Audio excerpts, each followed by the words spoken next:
Welcome dear student. आज मैं बात करूंगा डीएनए के ऊपर कि डीएनए क्या है, इसका स्ट्रक्चर कैसे ड्रॉ करते हैं। आपके मुझे जो यूट्यूब पर बेशुमार मैसेज ये रिसीव हुए कि मैं डीएनए का मॉलिक्यूल बनाने का तरीकाकार सिखाएं, तो आज बात करूंगा डीएनए के ऊपर। जैसा कि आप जानते हैं कि डीएनए 3 लेटर पर मुश्तमिल है, DNA deoxy ribo nucleic acid. तो लास्ट टाइम मैं डीएनए के बारे में लेक्चर इसके ऊपर दे चुका हूँ। अब मैं स्ट्रक्चर की जानिब चलूँगा।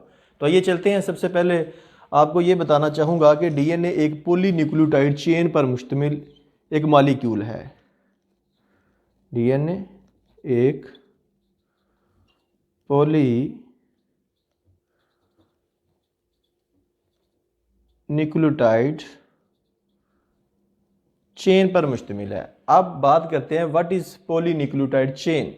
Poly mean many, nucleotide mean जो लंबी चेन है एक डीएनए के मॉलिक्यूल की, उसका जो बेसिक यूनिट है वो है न्यूक्लियोटाइड। जैसे आपने देखा होगा तस्बीह जो होती है जिसमें 100 दाने होते हैं, एक एक दाना जो है वो न्यूक्लियोटाइड आप फ़र्ज़ कर लें, और जब पूरी 100 दानों की या 100 मनकने की जो तस्बीह बन जाती है वो एक पॉलीन्यूक्लियोटाइड चेन है। तो इस तरह डीएनए का मॉलिक्यूल जो है वो पॉलीन्यूक्लियोटाइड चेन पर मुश्तमिल है, और 2 चेन्स होती हैं जो एक दूसरे के ऊपर रैप होती है, एक दूसरे के ऊपर लिपटी होती है। अब बात करते हैं कि न्यूक्लियोटाइड क्या चीज़ है। जो एक सिंगल न्यूक्लियोटाइड है ये किस चीज़ पर मुश्तमिल है। एक न्यूक्लियोटाइड बेसिकली 4 चीज़ों पर मुश्तमिल होता है, उस पर बात करते हैं। बेसिकली 3 चीज़ें हैं और 4 उसमें नाइट्रोजनी बेसिस होती है, जिसकी बेस पे उसकी 4 टाइप बनाते हैं।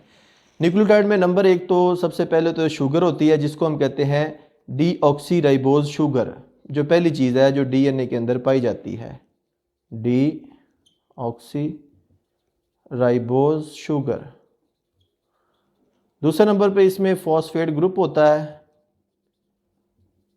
फॉस्फेट या इनऑर्गेनिक फॉस्फेट भी इसे हम बोलते हैं। और तीसरे नंबर पे इसमें नाइट्रोजनी बेस होती है, यानी कि नाइट्रोजनस बेस। अब नाइट्रोजनस बेसिस 4 तरह की होती है, जिसमें आ जाता है नंबर 1 एडेनिन, जिसको हम ए से रिप्रेजेंट करते हैं, गुवानिन जी से, साइटोसिन सी से, और थायमीन जिसको हम टी से रिप्रेजेंट करते हैं। अब एडेनिन और गुवानिन डबल रिंग होती है। मैं यहाँ पे रिंग डिस्कस नहीं करूँगा, ये ना हो कि मैं रिंग बनाऊँ और आप फिर खौफजदा हो जाएंगे, इतना मुश्किल बना दिया फिर मैंने।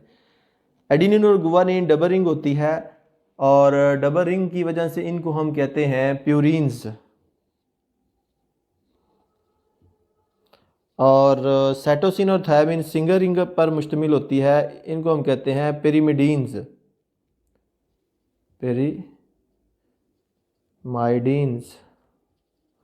अब डबल और सिंगल रिंग से मुराद ये है कि एडेनिन और गुवानिन के ऊपर जो एक आपने रिंग देखा होगा, एक साइड पे 6 कार्बन के ऊपर एक साथ 5 कार्बन वाला एक रिंग। 5 कार्बन में ज़रूरी नहीं कि कार्बन एटम ही हो, अदर देन भी होते हैं, आपने वो स्ट्रक्चर ड्रॉ किया होगा।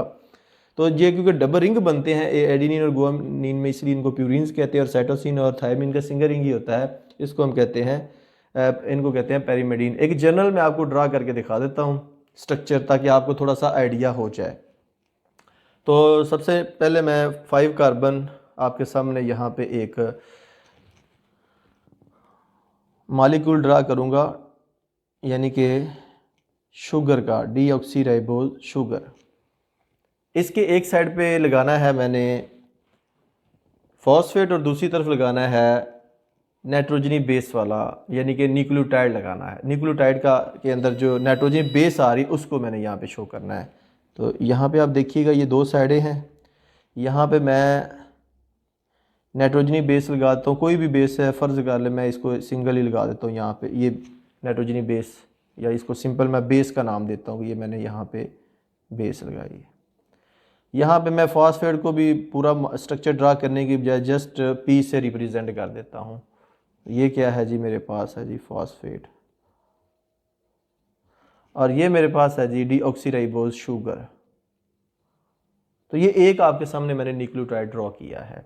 तो इस तरह के कितने न्यूक्लियोटाइड बनेंगे, ये बेस क्योंकि मैंने बताया है नाइट्रोजनी बेसिस जो है ये 4 तरह के। अगर आप यहाँ पे एडिनिन लगाएंगे तो ये एडिनिन न्यूक्लियोटाइड बनेगा, अगर गुआनिन लगाएंगे तो गुआनिन न्यूक्लियोटाइड बनेगा, साइटोसिन लगाएंगे साइटोसिन न्यूक्लियोटाइड बनेगा, थायामीन लगाएंगे तो थायामीन न्यूक्लियोटाइड बनेगा। तो ये 4 न्यूक्लियोटाइड आपस में बार बार रिपीट होते हैं जिससे डीएनए का मॉलिक्यूल बन जाता है। अब मैं बताऊंगा आपको कि आपने सिंपल वे में समझना कैसे है और समझ के खुद ड्रॉ कैसे करते हैं। फिर मैं बॉन्डिंग की तरफ आऊँगा, फिर इसका जो आपको डबल हेलिक्स मॉलिक्यूल होता है वो कैसे बनता है उसकी तरफ आऊँगा।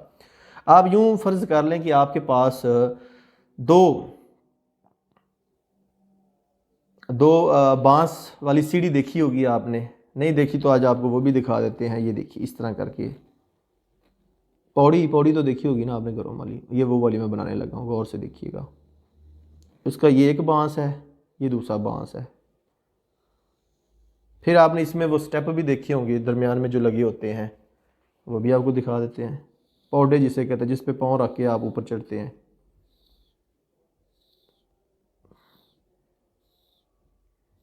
ये देखिएगा, ये सीढ़ी बन गई आपके सामने बांस वाली। अब इम्पोर्टेंट बात यह है कि ये जो इसमें पौधे हैं ना, ये है नाइट्रोजनी बेसिस के। यहाँ पे एडिनिन डबल बॉन्ड के साथ जुड़ी होती है थायमीन के साथ, और नेक्स्ट देखें तो गुआनिन जो है वो ट्रिपल बॉन्ड के ज़रिए, ट्रिपल हाइड्रोजन बॉन्ड के ज़रिए साइटोसिन के साथ जुड़ी होती है। अब इनको मैं उल्ट करता जाऊँगा, जैसा कि ए टी है तो टी ए यहाँ पे आएगा। थायमीन डबल बॉन्ड बना रही है एडिनिन के साथ, और साइटोसिन जो है वो ट्रिपल बॉन्ड बना रही है किसके साथ, गुआनिन के साथ। तो ये नाइट्रोजनी बेसिस मैंने आपके सामने इसके अंदर फिट कर दी हैं। अब बात करते हैं कि जो शुगर है और फॉस्फेट है वो कहाँ पे मौजूद है।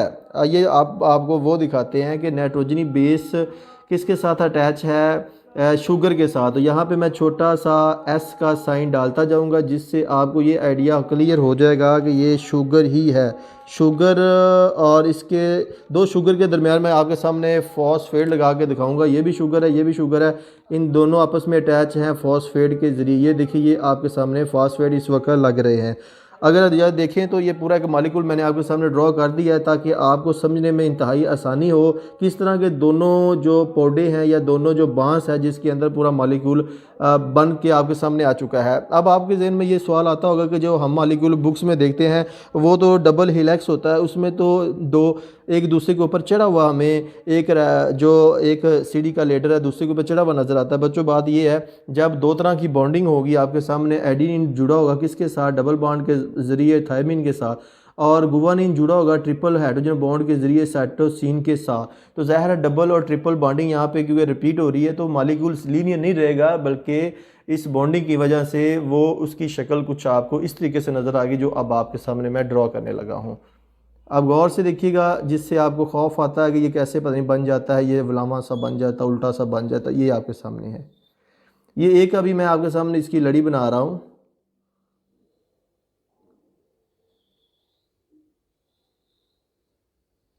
ये ले, अब इसके ऊपर मैं दूसरी आपके सामने बना के दिखाता हूँ। ये देखिएगा बहुत आसान है, कोई मुश्किल नहीं है। अगर आपके जहन में कोई ऐसी वैसी बात है कि ये बहुत मुश्किल है, हमसे ड्रा नहीं होता, तो ये निकाल दें। इसको देख के आप ऐसे ही खुद घर में ट्राई करें तो इंशाल्लाह आप देखेंगे कि आपसे बिल्कुल सही जो डीएनए का मॉलिक्यूल है वो बन जाएगा। अब आपके सामने मैंने इसके अंदर नाइट्रोजनी बेसिस लगानी है, ए डबल बॉन्ड के साथ टी है, और इसी तरह जी ट्रिपल बॉन्ड के साथ है सी के साथ। इसका अब उल्ट करते जाना आपने, टी जो है जैसे कि आपने यहाँ पे किया डबल बॉन्ड है ए के साथ, और सी जो है वो ट्रिपल बॉन्ड के साथ जी के साथ जुड़ी। अब फिर दोबारा रिपीट कर दें, ऊपर जैसे आपने किया ए डबल बॉन्ड के साथ टी है, और जी जो है गुआनिन जो है ट्रिपल बॉन्ड के साथ सी से जुड़ी हुई है, और इसी तरह फिर आ जाए टी जो है वो डबल बॉन्ड हाइड्रोजन बॉन्डिंग के ज़रिए ए के साथ है, और सी जो है ट्रिपल बॉन्ड के ज़रिए जी के साथ जुड़ी हुई है। अब इनको देखिए कहाँ किसके साथ ये इधर जुड़े हुए हैं, शुगर के साथ। तो यहाँ पे आपने एस डाल देना है, ऐसे एस, ये शुगर है, और मैंने जैसा कि अभी ऊपर बताया आपको दोनों शुगर को आपने किससे जोड़ना है, मिलाना है, फॉस्फेट के ज़रिए। तो इनके सेंटर में आप क्या लगा दें, फॉस्फेट लगा दें। अब ये देखिएगा मैं इसको ब्लैक से ही फॉस्फेट यानी कि दोनों शुगर के दरमियान फॉस्फेट आ गया है। ये ले, तो ये अब आपके सामने डीएनए का जो एक मालिक्यूल आप सुनते हैं डबल हिलेक्स, ये वो ड्रा हो चुका है, डबल हिलेक्स। डबल का मतलब दोहरा, हिलेक्स का मतलब जिस तरह नहीं स्प्रिंग उनमा साख्त होती है, आपने देखी होगी स्प्रिंग जो की शक्ल कुछ इस तरीके से होती है। तो ये आपके सामने डबल हिलेक्स मालिक्यूल बन गया। अब ये जो आपके सामने एक 3 चीज़ों का स्ट्रक्चर बन गया जिसमें नाइट्रोजनी बेस है, शुगर है, फॉस्फेट है, इसको हम कहते हैं न्यूक्लियोटाइड। ये एक न्यूक्लियोटाइड है। तो इस तरह आप देखिए कि कितने एक रैप एक इस तरह कर्ल के अंदर एक घुमाव के अंदर कितने न्यूक्लियोटाइड आ रहे हैं। तो इस तरह देखिए तो ये तो मिलियन के हिसाब से न्यूक्लियोटाइड जो होते हैं एक पॉलीन्यूक्लियोटाइड चेन के अंदर लगे होते हैं जो डीएनए के मालिक्यूल में मौजूद होती है। तो इसीलिए मैंने शुरू में कहा था कि डीएनए का मालिक्यूल एक पॉलीन्यूक्लियोटाइड चेन पर मुश्तमिल होता है। अब असल में इसी से जीन का भी कंसेप्ट निकलता है कि जीन क्या चीज़, हम ये पढ़ते हैं कि gene is a biological unit of inheritance या बायोलॉजिकल इंफॉर्मेशन।